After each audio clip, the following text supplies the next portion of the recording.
Travailler gratuitement. Hier en live, il y a une nana qui débarque et qui me dit: je viens d'ouvrir mon entreprise, je peux t'envoyer un message privé, j'ai besoin de conseils. Déjà, premièrement, je la connais pas et genre, elle me follow même pas. Et elle veut que je lui consacre du temps gratuitement. Bah oui. Eh bah non. Du coup, je lui explique gentiment: écoute, si t'as une question à poser ici, on est en live et comme ça, tout le monde en profite, tout le monde profite de la réponse et on peut aussi en débattre ensemble et ça peut donner des idées à certains. Ça sert à plusieurs personnes. On est en live, je fais des lives et ça fait partie du game et ça me dérange pas de parler entrepreneuriat, au contraire, j'adore ça.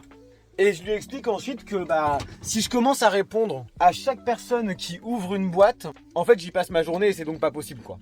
Faut comprendre un truc, répondre à des questions sur le développement d'une entreprise. En fait, c'est un vrai métier. Ça s'appelle coach business, consultant, mentor, conseiller, formateur, peu importe le terme que tu veux lui donner. Mais c'est du travail et c'est un vrai travail. Et le boulot, ça se paye.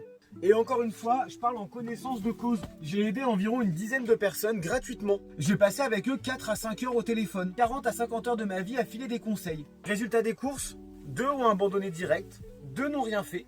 Un m'a copié bêtement vieille copie de chez Lidl de chez Wish. Et au final, il n'y en a qu'un seul vraiment qui a continué. Et devine quoi? J'ai aucune nouvelle, pas un merci. Et encore, j'ai même pas regardé parce que j'ai pas le temps, je m'en fous, mais je sais même pas s'il existe encore.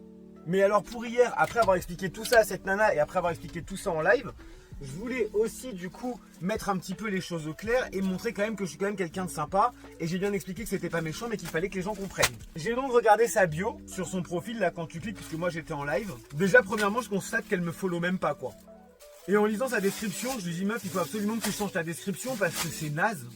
C'est pas attirant. Il faut que tu regardes ce que les autres créateurs de contenu font, comment on présente nos business et ce qu'on met en valeur dans nos descriptions pour te donner des idées. Bah oui, parce que je vais pas te mâcher de travail, je vais pas te dire ce qu'il faut mettre.